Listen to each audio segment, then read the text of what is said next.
ada jenis-jenis eksperimen.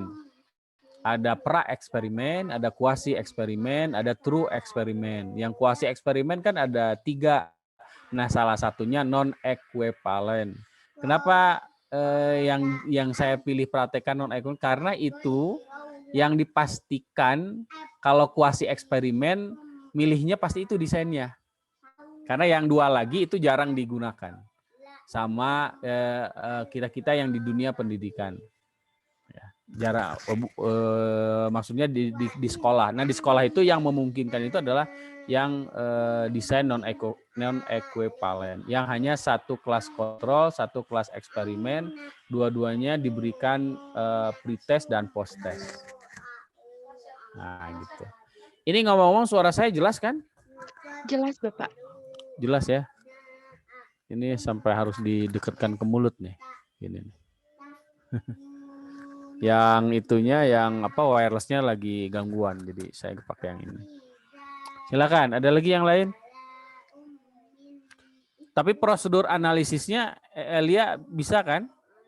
Ya, model dari prasyarat, uji normalitas, kenapa harus uji normalitas, lalu uji homogenitas, apa bedanya homogenitas sama normalitas. Lalu kalau datanya tidak normal, gimana yang dilakukan? Kalau datanya tidak homogen, gimana yang dilakukan? Lalu cara merumuskan rumusan masalah yang di slide itu ada 4, prates, bagaimana implementasi perlakuannya, bagaimana post-test, bagaimana efektivitas. Lalu cara mencari efektivitasnya. Nah, yang penting prosedur itunya sudah dipahami. Nah, dari prosedur itu apa yang belum dipahami? Elia bisa dipahami ya? Insya Allah, Pak. Paling kan, oh iya mau nanya lagi boleh nggak, Pak? Kan Ya, gimana? kebetulan yang Elia juga desain proposal itu disuruh sama PA tuh eksperimen. Cuma Elia PA-nya tuh siapa? sama Pak Edi, Pak. Oh iya. Ya, disarankannya untuk kuantitatif dan eksperimen. Nah, mungkin Elia udah lihat video Bapak yang kuasi eksperimen ini. Sepertinya gitu ya, bakal karena lihat lapangan juga memungkinkannya kuasi eksperimen. Cuma Pak izin bertanya untuk instrumen penelitiannya itu harus harus benar-benar udah lengkap gitu, atau misalkan merumuskan dulu metodologi baru instrumen. Elia masih bingung, Pak. Jadi Kenapa bingung? Apa yang dibingungkan? Ya bingung nentuin ininya, Bapak. Kayak masih ragu gitu yang mana variabel aktifnya, yang mana variabel atributnya gitu. Takut salah, Bapak. Elia belum konsultasi lagi. Elia judulnya apa? Efektivitas, Pak. Iya, apa? Jadi apa judulnya? Efektivitas penggunaan strategi pendekatan individual pada praktikum PAI bagi anak tunadaksa, Pak, di SMA LB PAC Bandung. Strategi individual. Nah, di pendekatan individual, Pak. Efektivitas penggunaan pendekatan. Ya. Ulangi lagi. Efektivitas penggunaan Pendekatan strategi individual. Pendekatan strategi individual. Ya. Pada praktikum PAI. Pada praktikum PAI. Ya. Bagi anak tunadaksa. Bagi anak tunadaksa. Iya, Pak. Nah, ini efektivitasnya efektivitas apa? Ini, Pak, penggunaan untuk apa? strategi. Ya, penggunaan pendekatan strategi individual itu untuk apa? Untuk melihat perkembangan anak pada praktikum PAI-nya, kalau menggunakan pendekatan strategi individual itu bakal Ya, jadi efektif. praktikum PAI itu apa? Yang mau diinikan? Iya. Apa praktikum PAI itu? Variabel. Enggak, maksudnya apa isinya? Oh iya belum. Nah Elia masih bingung Pak, belum fokus. Praktikum PA itu kan ada banyak ya. Tapi Elia teh masih belum memfokuskan gitu. Iya, ini harus diperjelas dulu. Jadi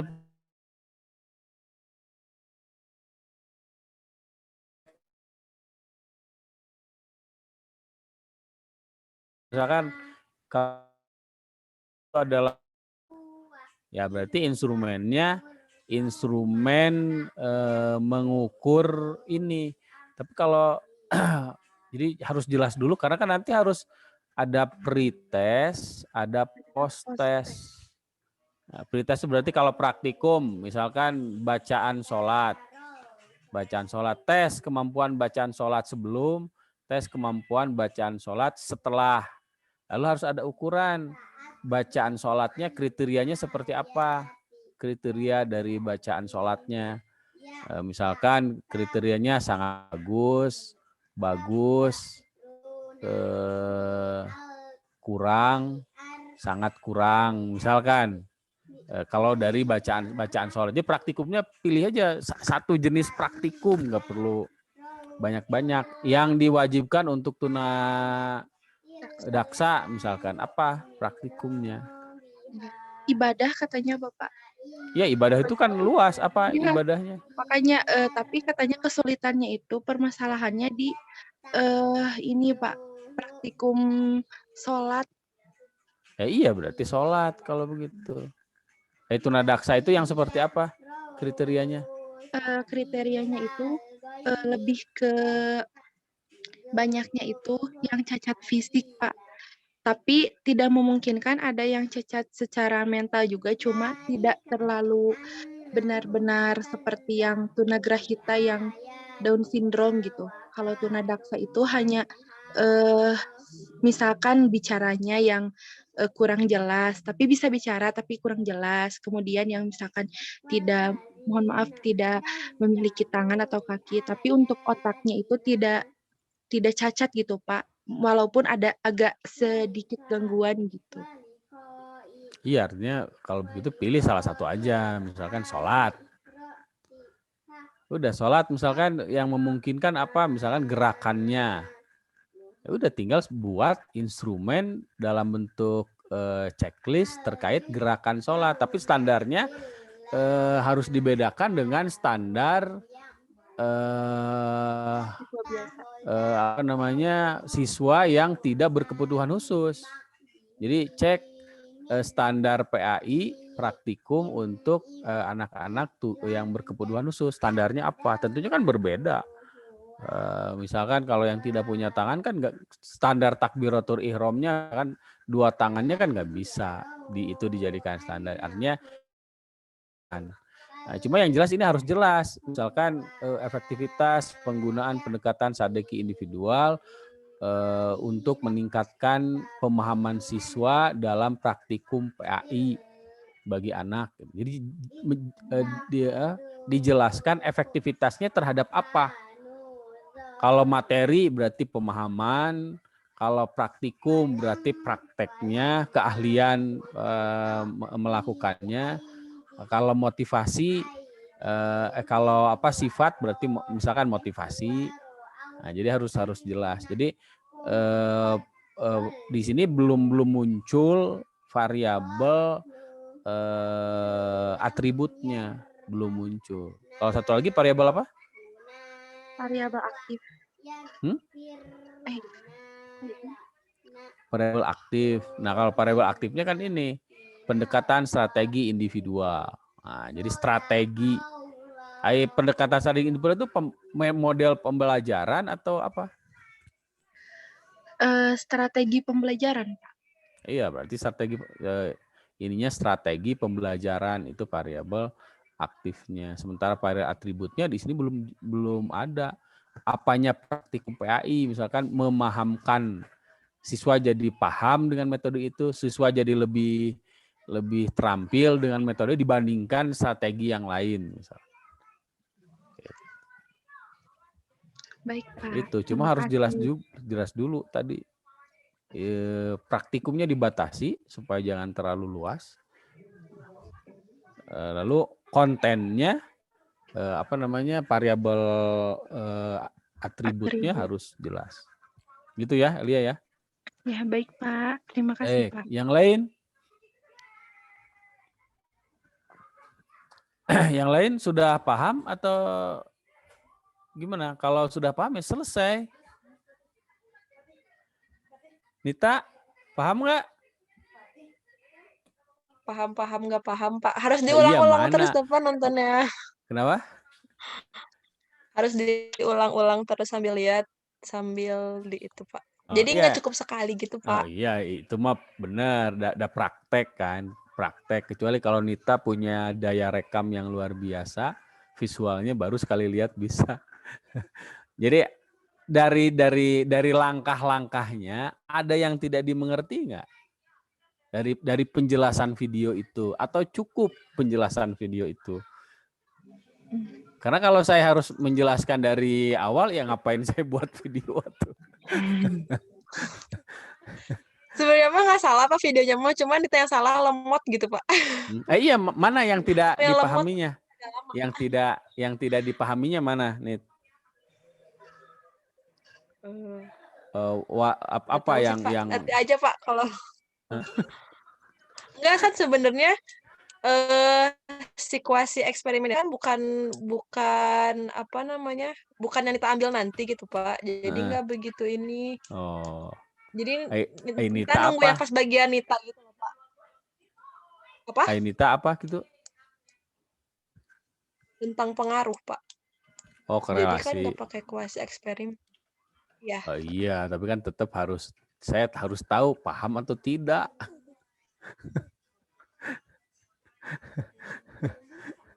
Ingat, bukan berarti apa namanya gara-gara Anda skripsinya bukan misalkan di sini ada yang skripsinya bukan kuantitatif, statistika mah untuk yang kualitatif ya enggak juga. Kalau Anda tidak lulus di mata kuliah ini kan berabe juga gitu ya. Artinya, biar relate gitu Pak maksudnya. Biar relate. Enggak, maksudnya kan artinya kalau Nita kan ada masih dikorelasi. Jadi nanti pas korelasi effortnya lebih luar biasa gitu. Sementara yang lain yang skripsinya non kuantitatif jadi seolah-olah nanti ada ini mah bukan skripsi saya gitu. Artinya sehingga ya sahayuna gitu. Jadi jangan sampai seperti itu. Ya, jadi tetap walaupun Anda bukan penelitiannya kuantitatif, sama seperti kan kalau Anda mah di mata kuliah Medlit mau kualitatif ataupun kuantitatif tetap wajib proposal kan. Medlit cuma persoalannya kan Medlit hanya mengajarkan kualitatif. Sehingga seolah-olah statistika itu hanya untuk yang kuantitatif saja, padahal tidak. Ini masalahnya ini mata kuliah bukan kursus gitu. Sehingga tetap walaupun Anda penelitiannya bukan kuantitatif, ya tetap harus. Artinya saya harus tahu kalau luring itu kan saya langsung tahu Anda itu paham atau tidak. Jadi karena langsung di hadapan di lab komputer, langsung di hadapan, lihat di mana kesulitannya. Kalau seperti ini kan, kalau Andanya yang tidak aktif, saya tidak akan tahu mana di sebelah mana kesulitannya, pahamnya tidak kendalanya di mana. Yang paling penting itu adalah prosedurnya dipahami dan Anda harus paham SOP-nya, alurnya. Alurnya itu misalkan kalau kenapa harus diuji normalita, dan jangan mengandalkan video, banyak sekali bertebar. Maksudnya video yang saya buat banyak sekali bertebaran di YouTube juga, di web gitu ya. Kalau Anda kurang paham misalkan dari mendengarkan video saya, tinggal searching saja kuasi eksperimen, itu bertebaran di ngitung pakai Excel, ngitung pakai SPSS, itu bertebaran gitu. Cuma yang saya lakukan studi kasus gitu. Kalau di beberapa video kan misalkan analisis uji T dengan SPSS hanya begitu, tapi kalau saya yang dibuat itu studi kasus, judulnya ini untuk kuantitatif. Apa saja yang harus dilakukan, bagaimana cara melakukannya. Makanya Anda harus menontonnya berurutan, tidak bisa langsung ke video terakhir. Kalau Anda langsung ke video terakhir, pasti tidak akan paham. Dan nanti ujiannya seperti itu, ujian UAS-nya seperti itu. Nanti diberi kasus, Anda selesaikan. Prosedur menghitungnya seperti apa, argumentasinya seperti apa. Itu yang dilakukan, gitu ya. Oh, Kenapa nih? sebenarnya Nita tuh masih bingung Pak sama rancangan proposal kuantitatif sama kualitatif. Soalnya kan di method itu kebanyakan yang disingkat itu kan yang kualitatif. Jadi Ya, kadang suka ngerasa nggak adil gitu loh Pak. Karena yang kuantitatif tuh agak dikesampingkan gitu. Soalnya kan ya gitu loh Pak. iya Soalnya itu bingung jadi makanya nanti kalau sudah saya bisa lebih konsentrasi, karena kan sekarang saya juga sedang menyelesaikan disertasi gitu. Nah, kalau sudah konsentrasi, saya akan menemani Pak Agus supaya di Medlit juga prosedur prosedur kuantitatif diinformasikan. Dan saya pastikan di statistika bukan di situ, bukan tempatnya untuk melakukan itu. Tapi saya tetap buka peluang kalau ada yang menanyakan itu.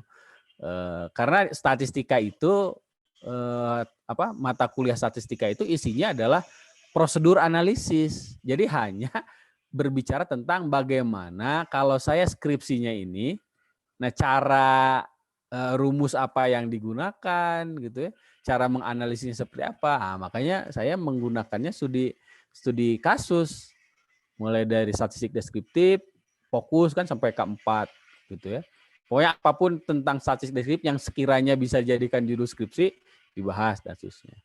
Nah, yang membedakan itu sebetulnya hanya satu, bab 3-nya yang membedakan itu. Nih bab 3 yang statistik kuantitatif ataupun kualitatif. Bedanya di mana? Di bab 3 kalau kuantitatif itu subjek istilahnya. Subjek penelitian. Kalau di kuantitatif namanya bukan subjek, populasi dan sampel. Kalau ada penelitian kualitatif bicara populasi dan sampel, nah itu pasti nggak ngeh bab 3 pembedaannya. Ini pertama bedanya. Jadi di bab 3 itu ada subjek penelitian, itu kalau kualitatif. Kalau kuantitatif populasi dan sampel. Ini yang sudah pernah kita diskusikan di pertemuan awal. Ini yang pertama yang membedakan. Yang kedua, perbedaan berikutnya itu adalah kalau di penelitian kualitatif, ketika berbicara instrumen penelitian, ya, di sini berbicara tentang peneliti. Jadi peneliti sebagai instrumen.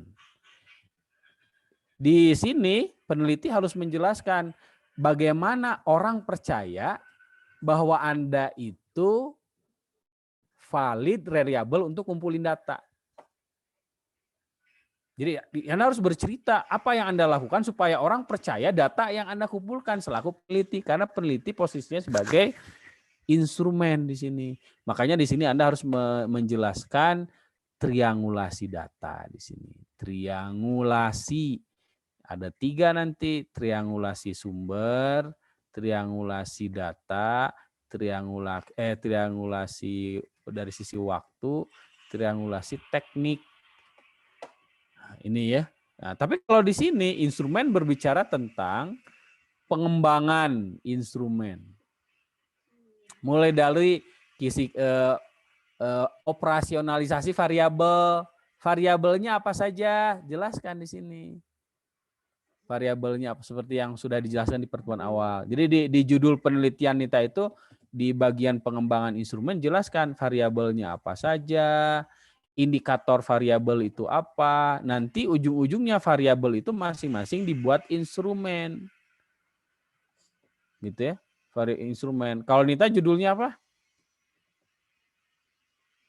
ini Pak, pengaruh religiusitas terhadap perilaku dalam KLC pada mahasiswa di Kota Bandung. QLC itu apa? Quarter life crisis, Pak.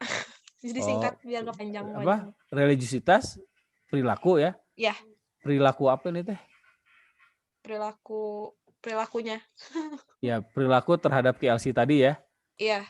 Oke, berarti dua variabelnya. Di sini harus dijelaskan apa variabel religiusitas, dimensinya apa saja, lalu indikatornya apa saja. Nanti dari indikator itu buatlah item-item instrumen.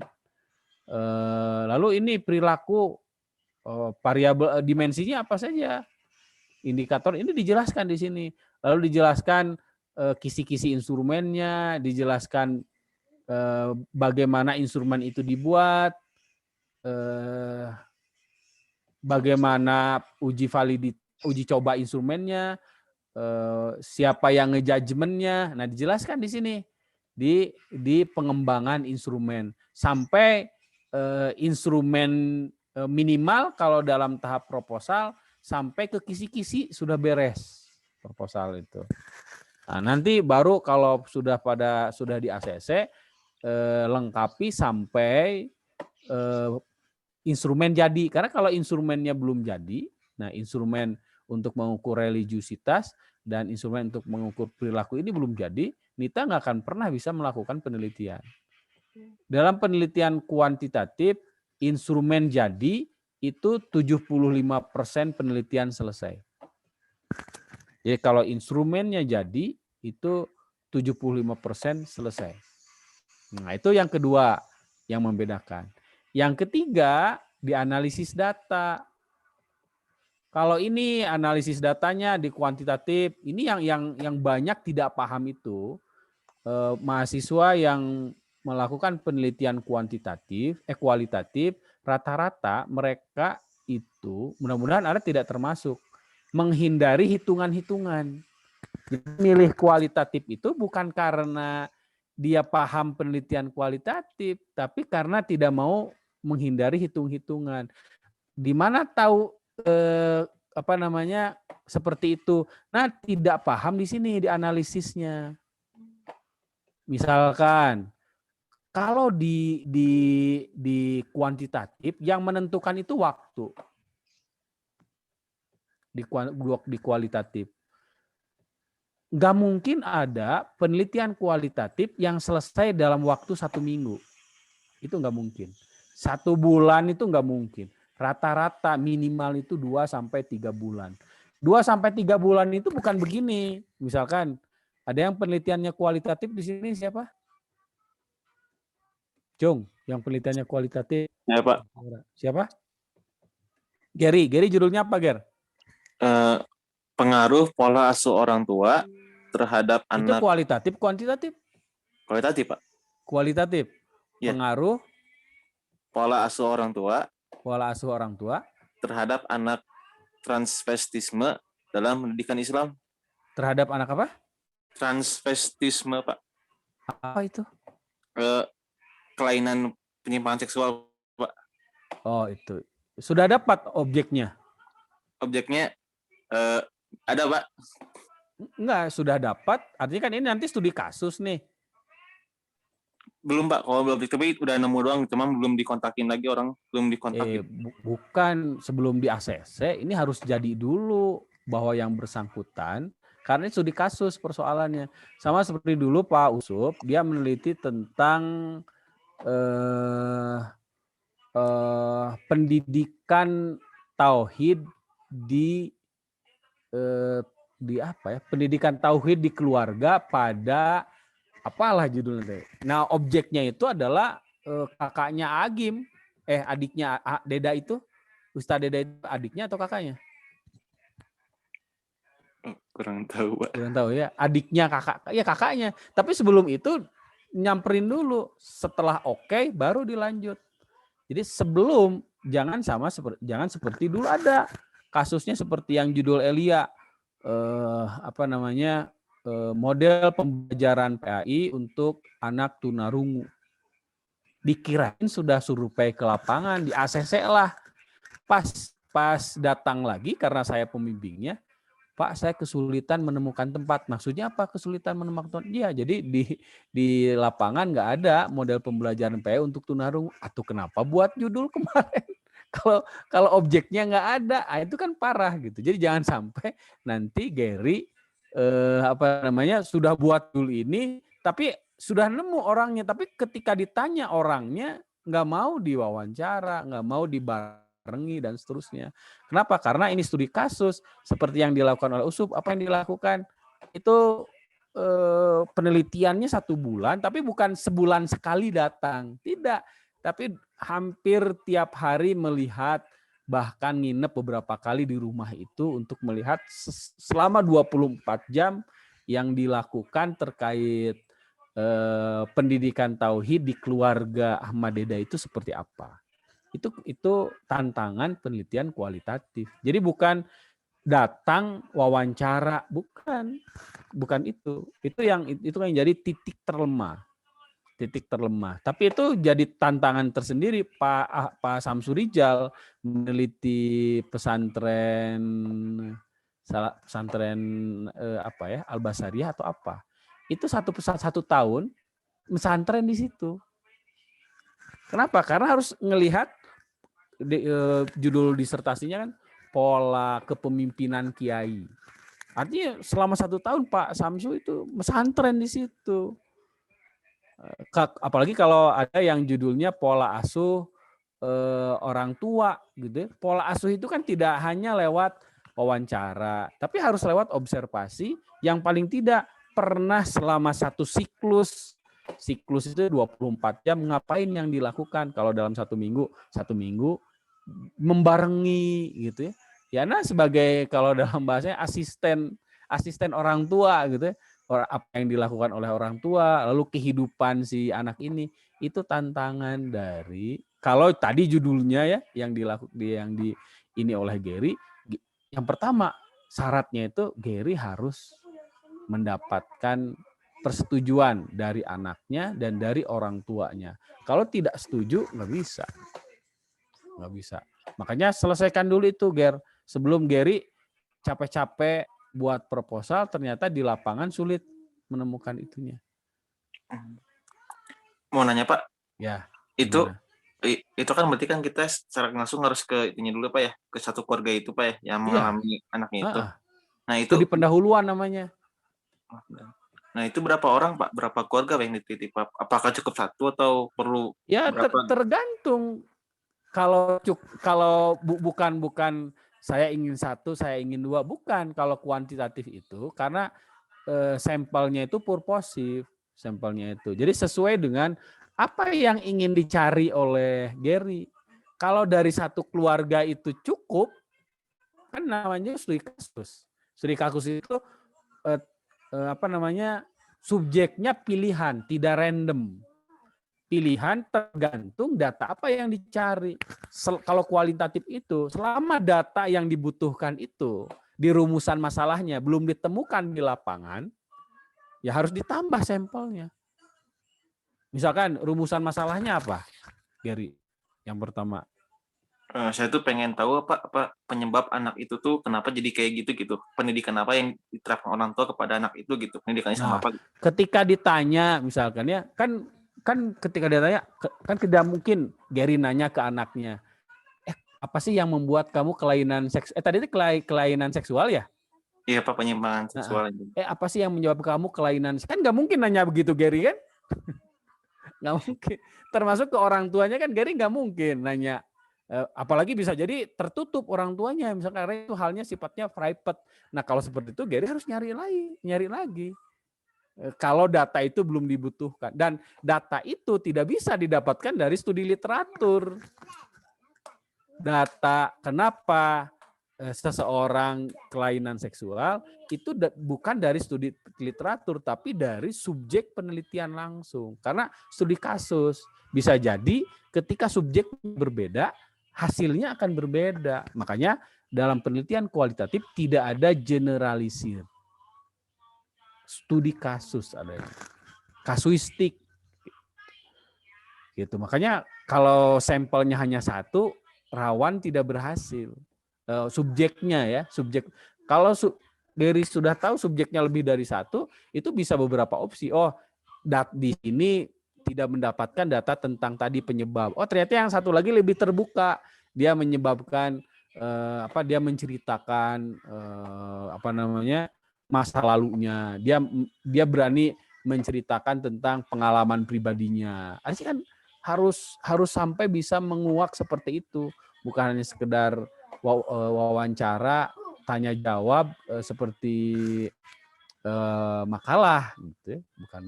Itu tantangan yang harus Gary selesaikan. Mumpung belum jauh, Ger. Ya. Jadi kalau ditanya berapa yang harus dibutuhkan subjeknya, itu tergantung Gary. Tapi kalau hanya satu, makanya tadi saya tanya apa data yang dibutuhkan, itu ditakutkan yang bersangkutan tidak ada. Sehingga nggak akan pernah selesai skripsinya. Akhirnya apa? Ada angkatan berapa ya yang nggak selesai, ujung-ujungnya ganti judul. Kenapa? Karena subjeknya sudah nggak ada lagi.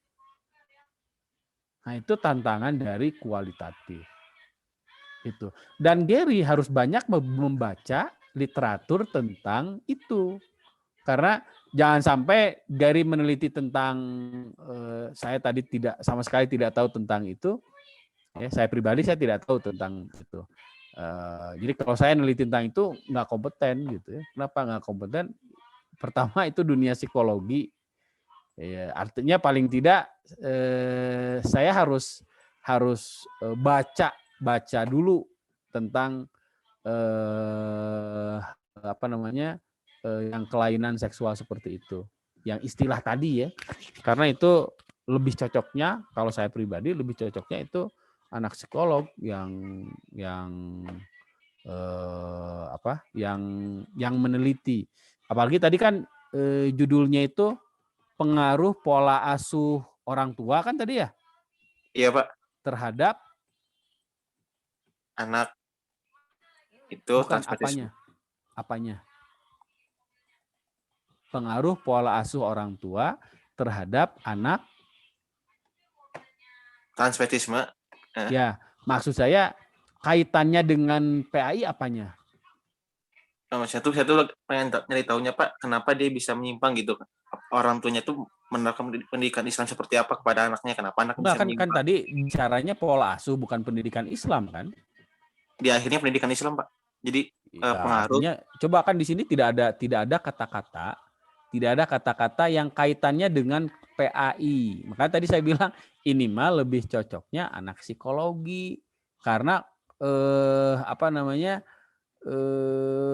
objeknya itu adalah ini. Apalagi dalam di dunia psikologi, saya tanya dulu ke Gary.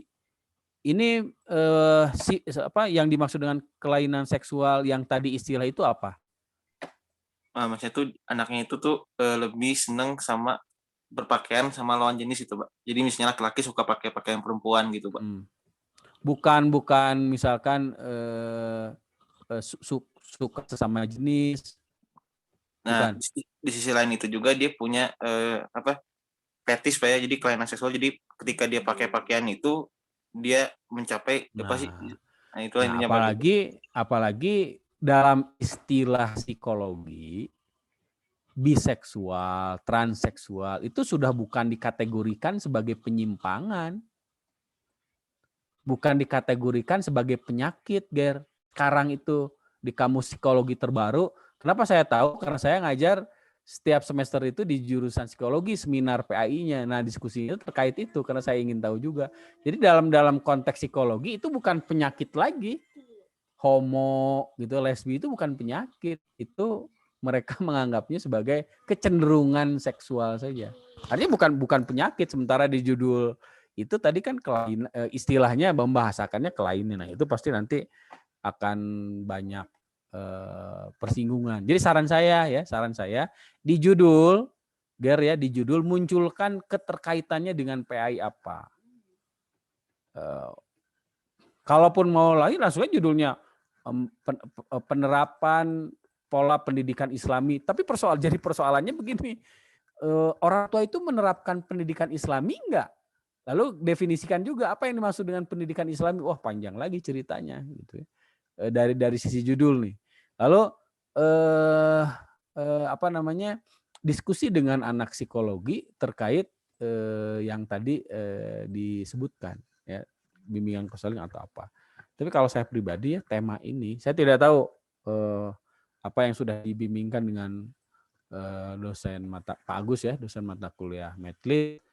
Kan biasanya di awal itu Pak Agus menjelaskan tentang payung penelitian kan, Ger ya?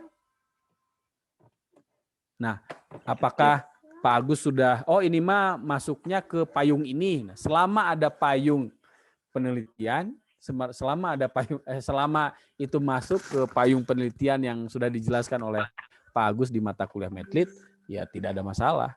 Tinggal nanti Gary bisa berargumentasi berargumentasi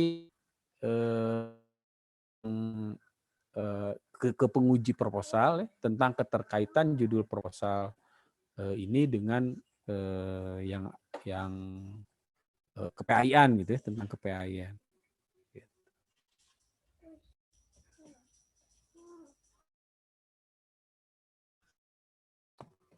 Gitu ya? Iya, Pak. Oke. Ya, paham, Pak. Ya, nah, Pak. ya tadi saya tuh mau menjelaskan yang tidak dipahami oleh mahasiswa yang melakukan penelitian kuantitatif, analisis datanya. Gimana cara oke, saya langsung tanya saja ke Gary. Ger, analisis datanya tahapannya seperti apa dia?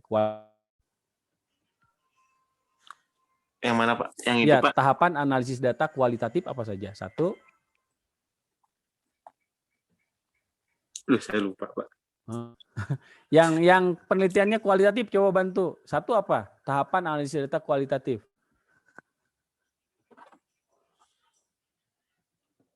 Ayo, siapa yang kuantitatif di sini? Kualitatif?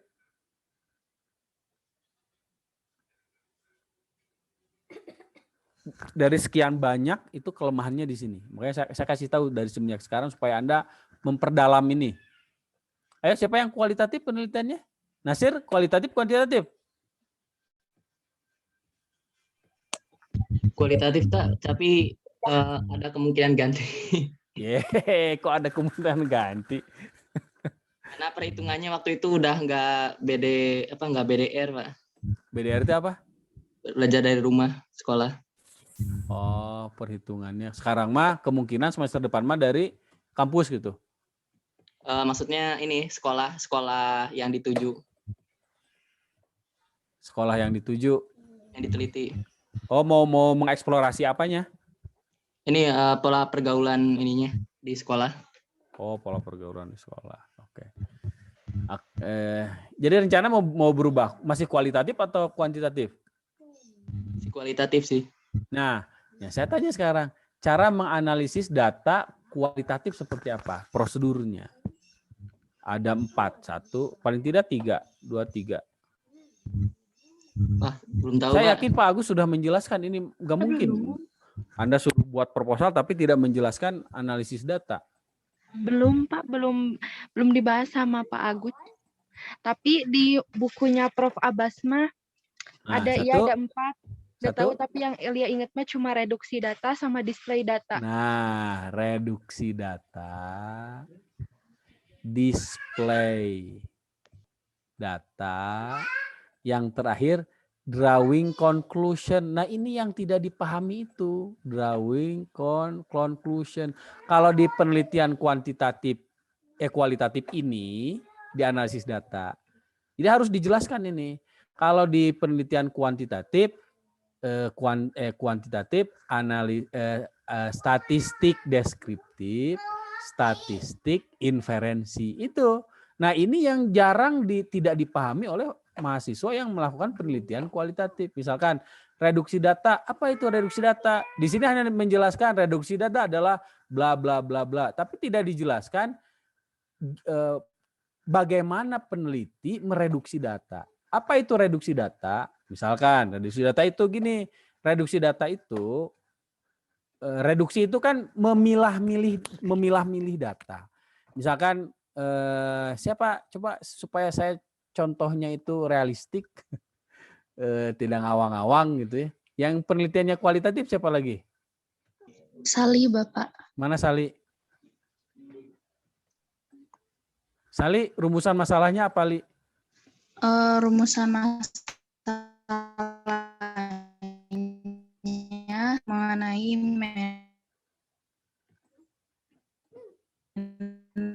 Sali sinyalnya, Li. pembelajaran gitu, Pak. Jadi kayak dari perencanaan.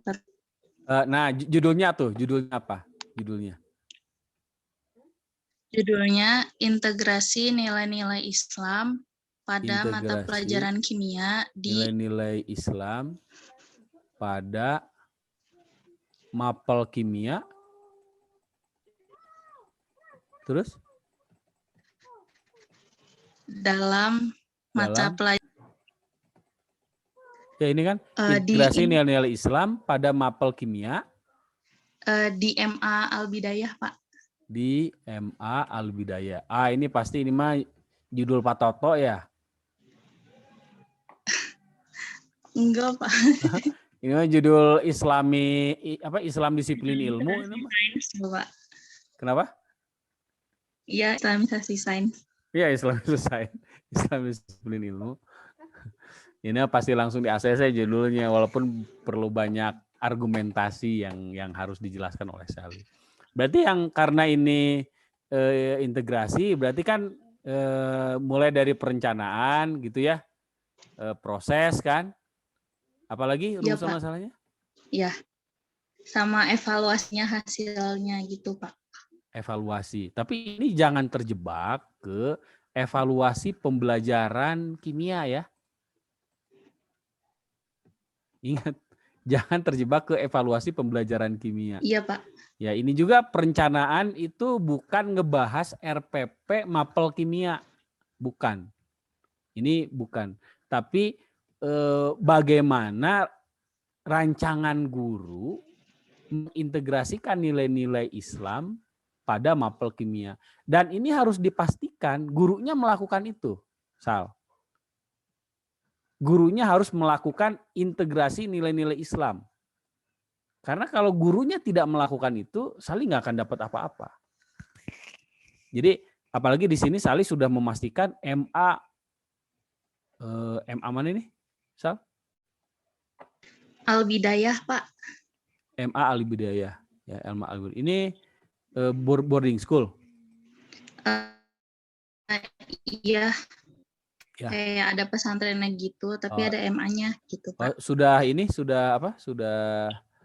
apa yang melatar belakangi Sali milih sekolah ini dibandingkan sekolah yang lain? Nah, itu juga Anda harus menemukan alasan yang tepat ketika Anda memilih lokasi. Kenapa milih lokasinya ini enggak lokasi yang lain? Dalam itu di sistem penelitian kualitatif. Gimana?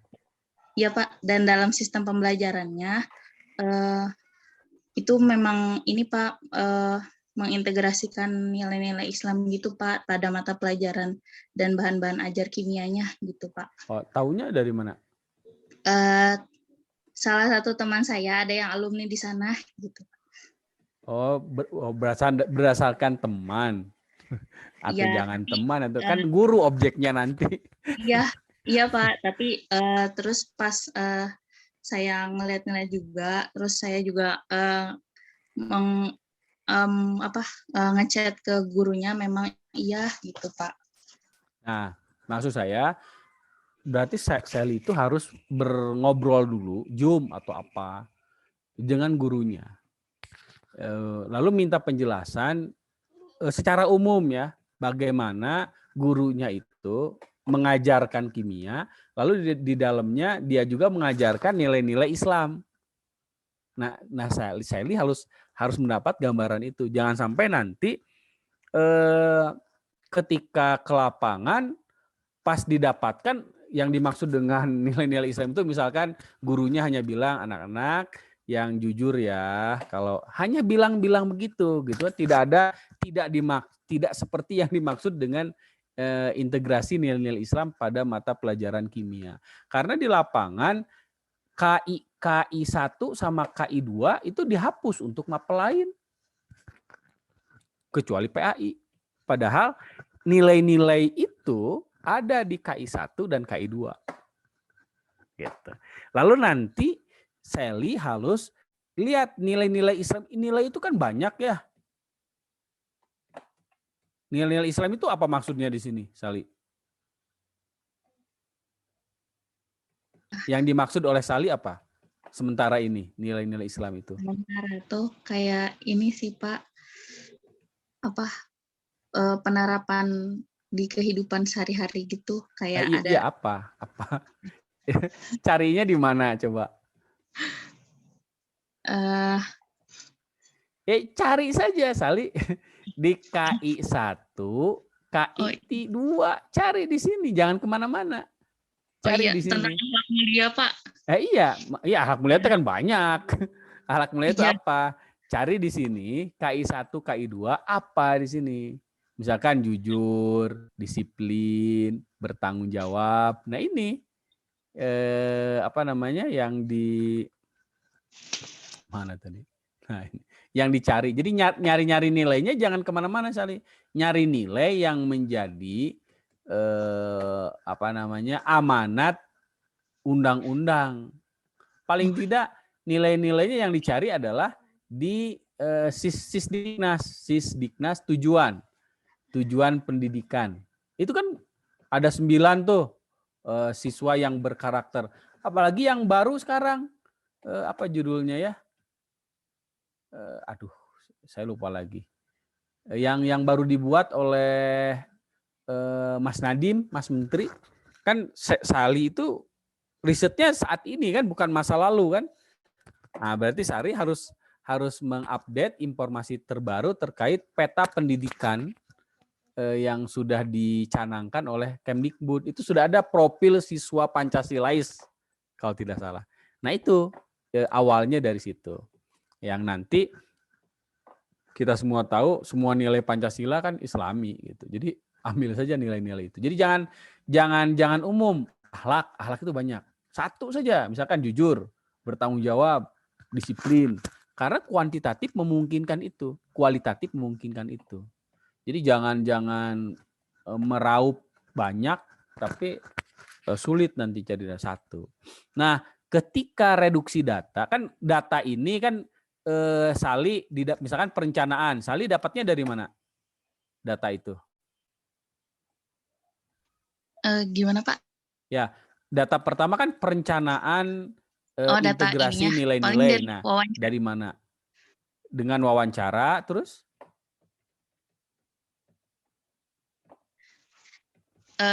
Observasi harus. Ini observasi mah wajib. Wawancara, observasi, studi pustaka. Studi pustaka itu dokumen. Misalkan dokumen itu RPP. Nah, RPP itu kan tidak semua data terkait perencanaan kan yang dibutuhkan kan. Karena di RPP kan ada materi kimia. Itu kan tidak dibutuhkan. Yang Sally butuhkan itu data tentang integrasi nilai-nilai Islam. Nah, ketika Sally mengumpulkan data ini kan tercampur aduk datanya. Nah, di proses reduksi data, Sally itu memilah dan memilih mana data yang berkaitan dengan setiap rumusan masalah. Misalkan di bagian RPP itu ada tujuan pembelajaran. Misalkan ada 3 tujuan pembelajaran. 1 tujuan pembelajarannya itu ada bahasa integrasi nilai. Ini data yang dibutuhkan. Berarti ini kodenya rumusan masalah persat 1 R1. Nah, berarti tujuan ke-1, ke-3, ke-4, ke-5 tujuan pembelajaran itu tidak digunakan di RPP itu. Tapi yang Sally gunakan adalah rumusan masalah tujuan pembelajaran kedua yang sebagai data temuan bahwa ada memang guru itu merencanakan integrasi nilai-nilai Islam dalam mapel kimia gitu. Nah, itulah yang dimaksud dengan reduksi data. Nah, itu yang tidak dijelaskan oleh mahasiswa yang melakukan skripsi kualitatif. Jadi di bagian reduksi data itu yang harus dijelaskan oleh Sally. Wawancara itu kan banyak datanya. Nah, bagaimana Sally cara mereduksi data wawancara? Makanya nanti di sini ada coding reduksi namanya. Coding reduksi data. Jadi nanti di lampiran itu, makanya penelitian kualitatif itu paling tebal lampiran. Kalau skripsinya hanya 100 halaman, itu lampirannya bisa 200 halaman lebih. Kalau penelitian kualitatif, karena banyak catatan lapangan, banyak dokumen dilampirkan. Nah, di catatan lapangan itu kotretan-kotretan reduksi data harus muncul di situ ketika diminta nanti oleh penguji. Reduksi data, misalkan RPP, di situ ada coding. Tadi ya, kalau di salah satu bagian RPP itu menjawab rumusan masalah pertama, berarti misalkan Sally codingnya R1, rumusan kedua R2, rumusan ketiga R3. Nah, misalkan ini coding ini. Lalu nanti di display data, cara nampilin data gimana? Jelaskan di sini. Nanti pakai coding. Coding misalkan yang pertama coding metode wawancara, observasi, studi pustaka, wawancara itu W, observasi O codingnya, studi pustaka S. Di studi pustaka ada 20 dokumen yang Sally dapatkan terkait penelitian. Setiap dokumen dikasih coding. Dokumen 1, 01, dokumen 2. Di wawancara ada 10 narasumber, dikasih tahu coding setiap narasumbernya. Narasumber pertama, kedua, ketiga. Ketika misalkan Sally, misalkan begini ya, di bab 4A itu kan temuan. Nah, di sini harus muncul coding data. Misalkan kata-kata bla bla bla bla bla bla bla bla bla bla bla dalam kurung W01 D10 O3. Nah, berarti data ini, pernyataan ini diperoleh Sally dari wawancara narasumber pertama, dokumen nomor 10, dan catatan lapangan atau catatan observasi ketiga. Misalkan kalau tadi Gary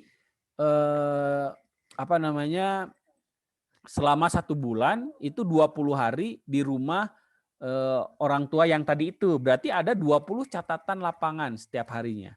Berarti ada 20 dokumen catatan lapangan. Nah, itu kalau ini berarti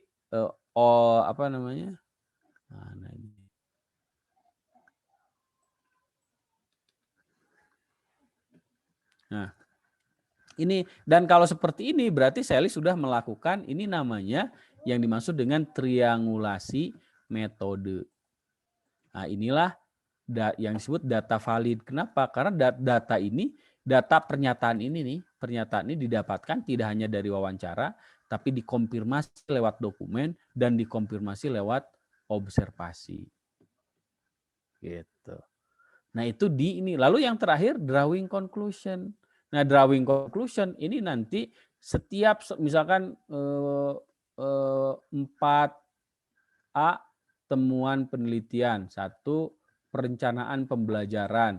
Nah, di akhir paragraf ini kesimpulannya apa? 1 halaman. Nanti di 4B pembahasan, 1 perencanaan pembelajaran. Di paragraf pertama ini ada drawing conclusion yang di sini. Nah, ini yang tidak dilakukan oleh yang hampir 75% skripsi mahasiswa yang kualitatif tidak melakukan ini, dan tidak paham di analisis data. Makanya sekarang yang kualitatif pelajari analisis data. Dan bab 3 itu bukan teori medlit. Sekali lagi ya, bab 3 itu bukan teori medlit, bukan Anda menjelaskan apa itu penelitian kualitatif, apa itu wawancara, apa itu, bukan itu. Tapi prosedur penelitian yang ditempuh oleh Sally selaku peneliti. Ya. Ketika menjelaskan metode teknik pengumpulan data, 1 wawancara. Di situ bukan dijelaskan apa itu wawancara, tapi Sally mengatakan salah satu teknik pengumpulan data yang saya gunakan adalah wawancara. Wawancara digunakan untuk mengumpulkan data 1, 2, 3, 4, 5, 6. Bentuk wawancaranya adalah wawancara tertutup. Nah, ketika mengatakan wawancara tertutup, rujuklah buku metode penelitian yang menjelaskan tentang apa itu wawancara tertutup. Tapi tidak perlu dijelaskan di Sally itu, wawancara tertutup adalah nggak perlu dijelaskan begitu. Ketika dijelaskan teknik teknik pengumpulan data yang saya gunakan, yang ketiga adalah observasi. Yang diobservasi adalah ini. Observasi dilakukan selama sekian hari, gimana prosedurnya dan seterusnya. Bentuk observasi yang dilakukan adalah observasi non partisipan. Tidak perlu dijelaskan apa itu observasi non partisipan, tapi ketika menyebutkan bentuk observasinya observasi non partisipan, dalam kurung rujuk buku-buku Medlit yang menjelaskan secara detail tentang observasi partisipan. Tapi di bab 3 nggak perlu dijelaskan itu. Nah, karena bab 3 bukan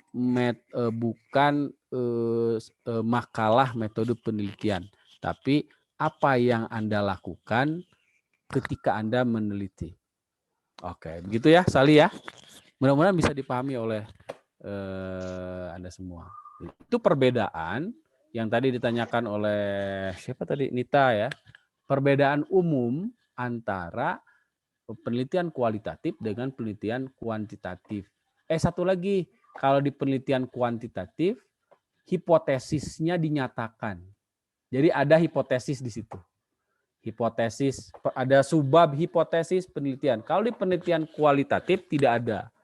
Tidak mesti diinikan, tidak mesti dimunculkan hipotesisnya. Ada tapi tidak dimunculkan biasanya di penelitian kualitatif.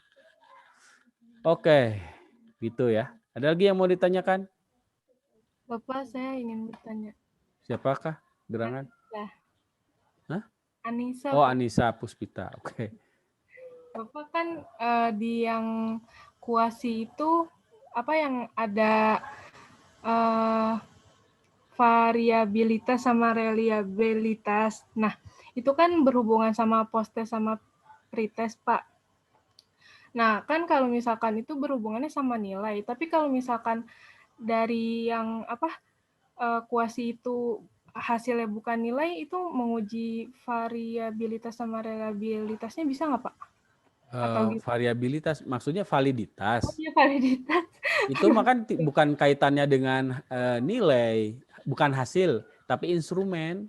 Iya, kalau misalkan instrumennya non-tes itu bisa pakai kuasi dan bisa diuji. Maksudnya apa? Contohnya apa? Kan tadi kalau dengar dari yang Elia itu dari apa sih? Diujinya yang lewat praktek itu. Nah, berarti itu apa maksudnya prakteknya dinilai juga atau gimana, Pak? Kalau terkait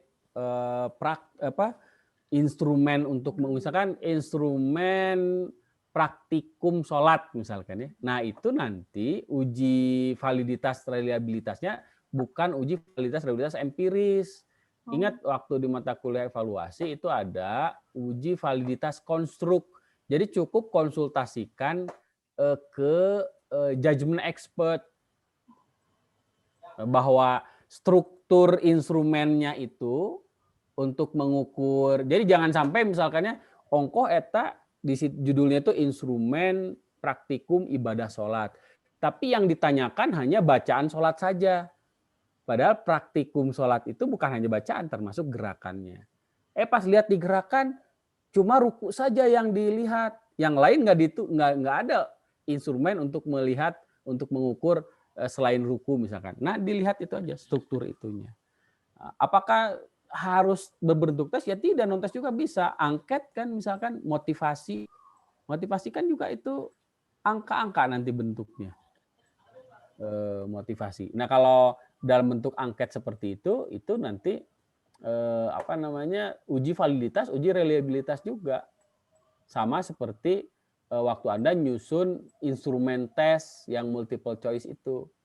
Jadi harus ada uji coba instrumen dulu. Gitu. Kalau yang praktikum sholat itu harus ada uji coba instrumen ke guru, ke pengguna. Bisa dipahami nggak instrumen praktikum sholat yang Anda buat? Jadi diminta ditilai oleh guru PAI bukan hanya judgment expert dalam misalkan pakar, dosen misalkan. Nah, bukan hanya itu. Gitu ya Anissa ya. Jadi validitas reliabilitas itu untuk angket, instrumen sebagai instrumen non-tes, untuk soal, tes sebagai instrumen tes. Ya. Makasih Bapak. Ya. Nah, yang sekarang kita mau lakukan kan yang harus Anissa buat di mata kuliah ini adalah instrumen non-tes, instrumen angket. Gitu ya, instrumen angket yang harus dibuat. Baik. Masih ada yang lain?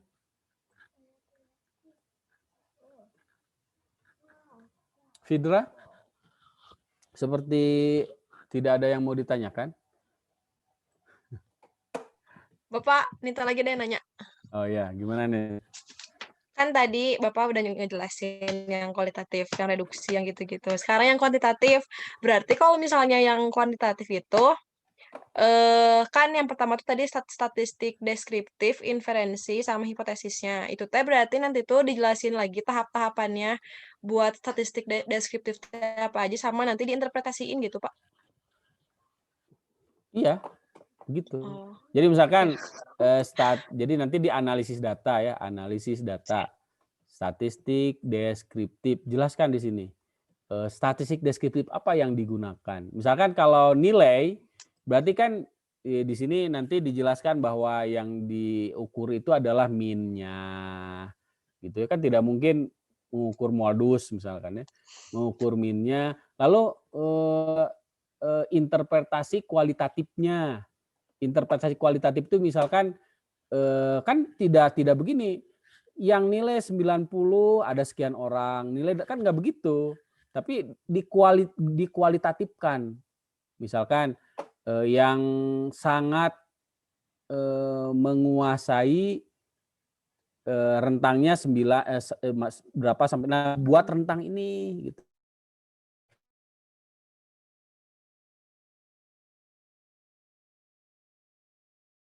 Itu dijelaskan sangat pas ngukur kan sangat setuju, lalu apa? Tidak setuju, sangat tidak setuju. Ini kasih nilai kan, kalau positif berarti ini 4, 3, 2, 1. Kalau negatif 1, 2, 3, 4. Jadi ketika si siswa memilih sangat setuju di item yang positif berarti nilainya 4. Nanti kan ada angka. Misalkan 30. Nah, 30 ini kan harus dijelaskan. 30 ini apa? Kalau ini motivasi, berarti 30 ini apakah motivasinya sangat tinggi, rendah, atau sangat rendah? Nah, ini kan harus dijelaskan. Nah, dibuatlah itu gitu ya, rentang itu. Kalau nilai 80. Nah, nilai 80 ini apa? Nilai 80 ini kan bukan hanya siswa nilainya yang dibutuhkan, bukan itu, tapi interpretasi kualitatif dari 80 ini apa. Nah, termasuk di sini juga di statistik deskriptif itu menjelaskan tentang yang tadi itu apa namanya, rata-rata gitu ya, standar deviasi kalau nilai. Tapi kalau angket kan nggak perlu. Kalau angket rata-ratanya 30, bukan itu, tapi rata-ratanya misalkan siswa sebagian besar motivasinya tinggi. Nah, itu. Jadi gambaran itu, prosentasenya misalkan 80% siswa, nah yang gitu, kata-kata seperti itu. Nanti Nita tinggal sekarang kan bisa ngakses skripsi full ya di UPI, skripsi full di perpustakaan online. Download aja itu. Lihat di yang prodi IPAI khusus ya, prodi IPAI yang kuantitatif. Nama linknya apa, Pak? Kenapa? Nama linknya apa tadi teh? Perpustakaan, layanan perpustakaan UPI. Ya, Pak. Itu Anda sudah bisa download skripsi full. Skripsi full. Itu layanan perpustakaan UPI terbaru. Anda tinggal cari saja judul skripsinya apa, nanti kalau tidak salah dikirimkan ke email Anda. Jadi nanti cek bab 4-nya, bab 3-nya, ikuti itu. Bab 3. Tidak terlalu sulit. Tidak terlalu sulit. Lalu di statistik inferensi. Nah, statistik inferensi ini juga, nah ini kelemahan yang di kualitatif itu menjelaskan statistik inferensinya. Analisis statistik inferensi. Pertama yang harus dijelaskan itu prasyarat. Nah, lalu yang kedua, kalau NITA itu kan uji beda ya. Uji korelasi ya. Nah, korelasinya Iya, Pak. pastikan korelasi sederhana saja, jangan regresi. Korelasi sederhana. Prasyarat, lalu ini uji hipotesis. Nah, berarti kalau prasyarat di sini jelaskan untuk penelitian kualitatif. Jadi bukan dijelaskan apa itu gitu ya. Untuk penelitian kualitatif pertama karena maksudnya itu pertama kan di sini nanti ada uji normalitas. Nah, di sini dijelaskan apa itu uji normalitas, maksudnya apa. Nah, itu nanti dijelaskan oleh Nita di sini. Kalau data saya normal, berarti nanti uji korelasinya menggunakan statistik parametrik. Kalau datanya tidak normal, berarti menggunakan statistik non parametrik. Jadi dijelaskan kenapa Nita harus uji normalitas dulu. Nah, di sini dijelaskan, bukan menjelaskan apa itu uji normalitas. Lalu yang kedua, kalau regresi ini ada uji linearitas, uji linear namanya, prasyaratnya itu, uji linear. Jadi samping uji korelasi, tapi uji normalitas, uji linearitas. Itu prasyaratnya. Dijelaskan di sini apa tujuan dari uji linearitas, ya. Kenapa perlu, kalau datanya tidak linear apa yang Nita lakukan, kalau datanya nanti linear seperti apa interpretasinya. Itu jelaskan di sini. Lalu di uji hipotesis, di sini uji korelasi. Lalu nanti ada uji koefisien determinan namanya. Kalau dijelaskan di sini, kalau datanya normal, di sini diuji korelasi ya. Kalau datanya normal, nanti yang akan digunakan itu adalah statistik parametrik, yaitu uji korelasi product moment dari Pearson. Dan misalkan kita bilang prosedur penghitungannya akan menggunakan SPSS. Berikut prosedur penghitungan menggunakan SPSS. Dijelaskan langkah-langkahnya menggunakan SPSS seperti apa. Kalau datanya tidak normal, maka rumus statistik yang digunakan adalah statistik non parametrik, yaitu uji rank dari Spearman. Langkah-langkahnya dengan menggunakan SPSS adalah dijelaskan langkah-langkahnya seperti apa. Nah, itu yang dilakukan di analisis. Lalu terakhir koefisien determinan. Selesai. Di 4A ya, 4A ini kesalahan utama kualitatif maupun kuantitatif. Di 4A itu kalau yang kalau modelnya bukan model tematik ya, yang pembahasa temuan penelitian. Nah, temuan penelitian. Nah, kalau untuk penelitian misalkan kualitatif itu di sini coding data di sini. Di temuan penelitian haram hukumnya merujuk referensi. Referensi itu nanti di pembahasan. Nah, kalau semacam NITA, penelitian kualitatif, tapi sama ya, isinya itu baik kualitatif atau kuantitatif, ini rumusan masalah. Jadi kalau rumusan masalahnya 3, 1, 2, 3, berarti 4A temuan penelitian itu 1, 2, 3. Ini sama dengan rumusan masalah. Kalau tadi misalkan siapa tadi ya? Sali ya, tadi siapa? Perencanaan pembelajaran integrasi nilai itu berarti di sini adalah perencanaan pembelajaran integrasi, tapi data di sini isinya adalah coding data. Nanti pembahasan di sini 1, 2, 3. Ini subjudulnya sama. Nah, untuk NITA juga sama. Di sini misalkan variabel X. Tadi apa variabel X-nya itu? NITA? Religiusitas ya. Nah, berarti di sini religiusitas siswa. Nah, yang di sini yang dijelaskan itu tadi tabel distribusi frekuensi yang menjelaskan tentang yang tingkat religiusitasnya sangat tinggi, sangat rendah berapa? Distribusi frekuensi ya, tabel. Lalu jelaskan tabel itu. Itu jadi yang di sini tabel-tabel saja di sini, tabel penjelasan. Ketika yang kedua rumusan masalahnya berarti perilaku tadi ya. Perilaku bla bla bla ya. Sampai detik ini saya belum menangkap itu. Belum ingat-ingat terus perilaku apa gitu. Padahal sudah berkali-kali nanya nih ke Nita. Dijelaskan di situ yang kategorinya apa gitu ya.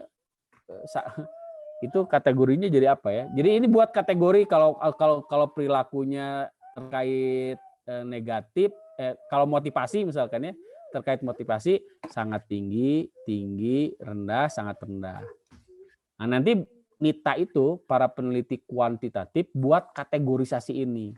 Karena nanti kan hasilnya itu rentang nilai minimum, misalkan setiap item itu skor minimalnya 1. Berarti kalau 60 itemnya berarti minimum kalau 1 jawabannya 60, maksimal 4 kali 60 240. Nah, rentang 60 sampai 240 dibuat ini. Kalau sangat tinggi berapa sampai berapa. Nah, itu ya dijelaskan di bab 2. Bab 3 uji korelasi. Ini tabel pertama SPSS yang tadi. Uji normalitas yang pertama. Yang kedua uji linearitas. Yang ketiga uji hipotesis. Yang isinya korelasi sama koefisien determinan. Selesai. Itu bab 4A. Nah, di 4B pembahasan, apa yang dibahas? Pertama misalkan ini sebagian besar siswa itu religiusitasnya tinggi di sini misalkan ya. Nah, dianalisa tingginya itu sebelah mana? Kan di religiusitas itu ada beberapa dimensi. Dimensi A misalkan ya. Sebentar. Ini ke pijit. Mouse-nya pantesan. Mouse-nya dicook anak saya. Jadi kemana-mana ini. Kenapa nggak bisa bergerak? Ternyata dicook. Nah, mana tadi tuh? Kan jadi acak-acakan nih. Tadi saya mau menjelaskan apa?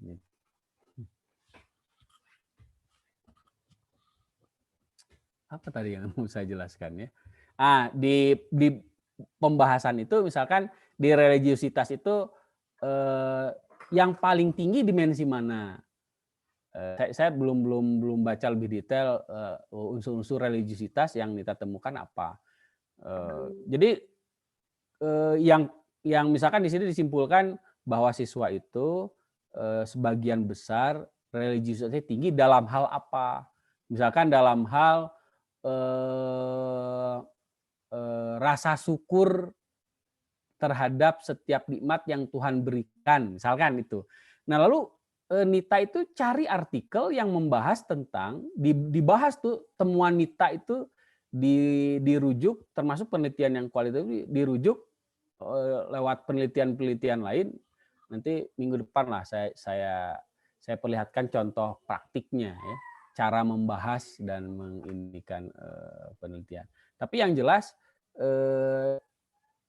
di pembahasan itu harus banyak kutipan, baik yang kualitatif maupun yang kuantitatif. Kalau bedanya di 4A, kalau di 4A itu yang kualitatif isinya coding, kalau yang kuantitatif isinya hasil-hasil hitungan dan interpretasinya. Yang Anda kerjakan di tugas statistik ini, tabel interpretasi itulah nanti yang Anda lakukan di 4A. Gitu ya, di temuan penelitian. Jadi Anda nempelin tabel, jelaskan tabel itu apa isinya. Gitu. Kalau penelitian kualitatif, temuan penelitiannya apa? Datanya apa? Pakai coding di dalamnya. Bahwa pernyataan itu didapatkan dari wawancara siapa, bisa lebih dari 2 kan wawancaranya, dokumen nomor berapa, observasi keberapa. Kalau tadi kaitannya dengan manusia atau sistem, kan harus ada observasi itu, Mas. Seperti Gary tadi harus observasi. Sali tadi harus observasi karena harus melihat guru ngajarnya seperti apa. Ketika dia ngajar mengintegrasikan nilai-nilai Islami itu seperti apa?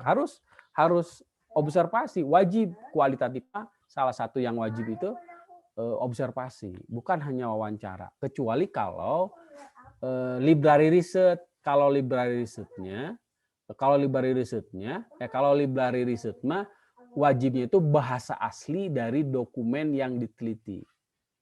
Bahasa asli misalkan Anda meneliti tentang pendapat atau konsep pendidikan Ki Hajar Dewantara, Anda harus punya buku asli Ki Hajar Dewantara yang berbahasa Melayu. Bukan terjemahan. Kalau Anda kajian tafsir, harus menggunakan tafsir berbahasa Arab atau berbahasa aslinya. Kalau yang bahasa Indonesia ya Quraisy Shihab. Tapi kalau terjemahan Al-Qurtubi itu bukan bukan sumber primer, itu sumber sekunder. Gitu ya. Kurang lebih. Oke, masih ada? 5 Mau menit nanya lagi. pas sekali lagi aja, boleh nggak? Ya, gimana? Kalau yang lain nggak ada? Nggak ada yang lain? Boleh Pak. Yang lain Silakan. ada yang mau nanya nggak? Ini Pak, tadi tuh nih Teteh jadi kepancing yang perilaku kata Bapak. Kan katanya belum pasti kemana. Kata Bapak, mendingan ditentuin aja Pak perilakunya apa gitu atau gimana? Ya itu justru saya juga tidak tahu karena saya baru dengar istilah itu dari Nita. Jadi Nita sendiri yang harus cari tahu apa yang, coba ulangi lagi, perilaku apa? Jadi itunya Ini tuh perilakunya pengaruh aja. religiusitas. Nah, Nggak ada, cuma dalam perilaku aja. Terus terhadap tadi terhadap dalam quarter life crisis gitu. perilaku dalam Kan religi krisis, tapi kebanyakan itu ke arah negatif, Pak. Perilakunya tuh. Nah, maksud perilaku dalam quarter life crisis itu seperti apa bentuknya? Bentuknya itu lebih ke sering gelisah. Misalkan nanti pertanyaannya itu seperti apa? Saya paham. Berarti begini. Religi siswa terhadap kemampuan menanggulangi perilaku kok dalam. Kan ini tuh situasinya quarter life crisis gitu, Pak. Ini tuh mahasiswa, Pak. Itunya bukan siswa. Oh iya, maksudnya tinggal ganti mahasiswa. Nah, yang belum saya paham itu quarter life crisis itu istilah apa gitu? Istilah siapa? Di psikologi, Pak. Adanya di psikologi ini teh. Sama dengan Gary tadi ya. Berarti Nita. Nah, karena ini mah kaitannya dengan PAI mudah, ada kata religiusitasnya. Iya. Nah, jadi kalau misalkan kan ini harus ada hipotesis. Hipotesisnya itu apa? Religius dimakin apa kaitannya dengan ini? Kaitannya dengan ini? Lebih ke ini, dia lebih apa ya? Emosinya tuh lebih terkendali gitu, Pak. Okay. Soalnya ini tuh Nita lihat kita baca ya, sama nonton di YouTube itu kebanyakan jangan perilaku dalam kalau begitu. Perilaku kalau ketika menghadapi krisis gitu. Keadaan. Iya, keadaan di saat. Iya, berarti ya, gitu. Perilaku di saat quarter life crisis. Berarti nanti Nita itu harus memperjelas perilakunya ini apa.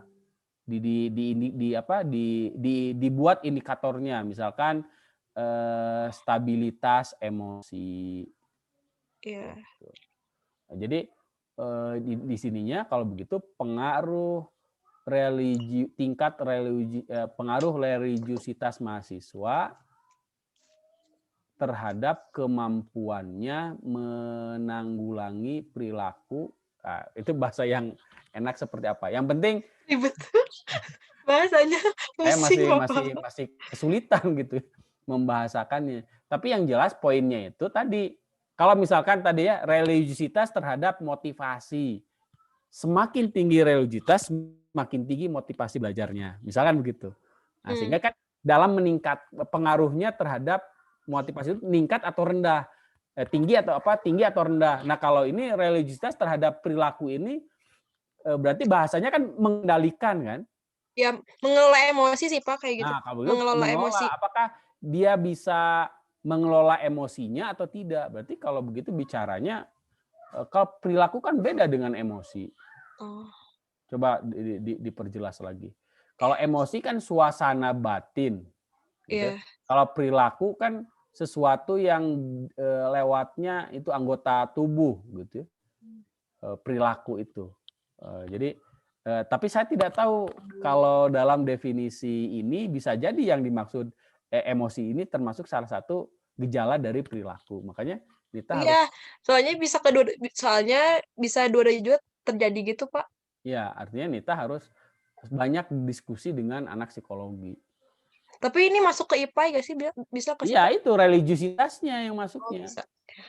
Dari religiusitasnya. Kalau Gary tadi masih umum, pola asuh. Ketika ditambah di sini pola asuh Islami, nah langkah berikutnya harus dipastikan bahwa subjeknya melakukan ini. Melakukan pola asuh Islami. Kalau tidak, ya akan kesulitan nanti. Baik, saya kira itu saja ya untuk pertemuan hari ini. Jadi asumsi saya, sekali lagi ya, Anda sudah paham prosedur penelitian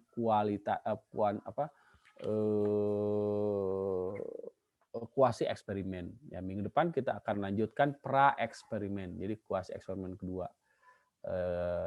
Nanti minggu berikutnya baru korelasi sederhana dan korelasi parsial.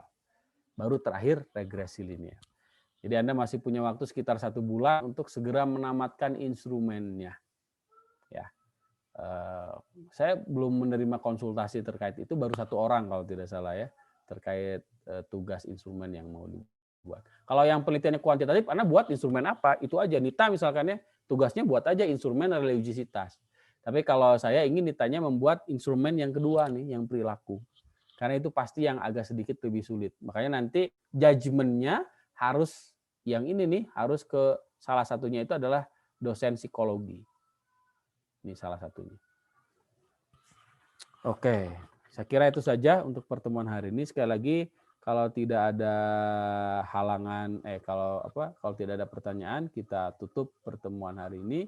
Mudah-mudahan Anda semua selalu diberikan kelancaran dalam semua aktivitas akademik Anda, dan salam bakti saya untuk kedua orang tua Anda. Bi barakatil Quran Al-Fatihah.